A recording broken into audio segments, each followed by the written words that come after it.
PSC പരീക്ഷ എഴുതാനുള്ള പ്രായപരിധി ഉയർത്തി എന്ന വാർത്തകൾ ഇഷ്ടംപോലെ കേട്ടുകൊണ്ടിരിക്കുന്നു.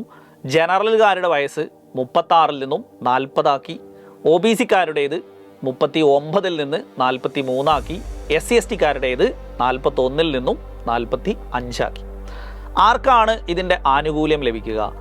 അതായത് അവസാന വർഷമാണ് എന്ന് കഴിഞ്ഞൊരു 3 വർഷങ്ങളായിട്ട് പറഞ്ഞുകൊണ്ടിരുന്നവരും ഈ 2026-ൽ ഇനി എൻ്റെ അവസാനത്തെ വയസ്സാണ് എന്ന് പറഞ്ഞിരിക്കുന്നവർക്കും 23, 24, 25, 26 വർഷങ്ങളിൽ അവസാന വയസ്സായിട്ടുള്ള ആളുകൾക്കാണ് ഒരവസരം കൂടെ എന്ത് ചെയ്യുന്നത് ലഭിക്കുന്നത്. 2023-ൽ അവസാന LDC, LGS ഒക്കെ എഴുതിയ ആളുകൾക്ക് 24-ലായിരുന്നു പരീക്ഷ. ആ 23-ലെ നോട്ടിഫിക്കേഷൻ കൊണ്ട് അവസാനത്തെ പരീക്ഷ എന്ന് പറഞ്ഞിട്ട് ഫ്ലോപ്പായ ആളുകൾക്ക് ഒരവസരം കൂടിയാണ് കിട്ടുന്നത്.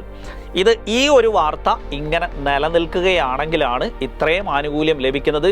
എൻ്റെ ഒരു പ്രാർത്ഥന എന്ന് പറയുന്നത് ഈ ഒറ്റയടിക്ക് 4 വർഷം കൂട്ടി എന്നത് വരും ദിവസങ്ങളിൽ പെൻഷൻ പ്രായം 56-ൽ നിന്ന് 60 ഉയർത്തി എന്നൊരു വാർത്ത കേൾക്കരുതേ എന്ന് ഞാൻ പ്രാർത്ഥിക്കുന്നു. കാരണം അതുണ്ടെങ്കിൽ മാത്രമേ നമുക്ക് എന്ത് ചെയ്യുള്ളൂ, ഈ പറഞ്ഞ ആനുകൂല്യങ്ങൾ അത്രത്തോളം ലഭിക്കുകയുള്ളൂ. സോ നല്ല ഒരവസരമായി കാണുന്നവർക്ക് ഈ ഒരു 4 വർഷം ഉയർത്തിയത് എന്തുകൊണ്ടും അഡ്വാൻറ്റേജ് തന്നെയാണ്. വീണ്ടും കാണാം. Thank you.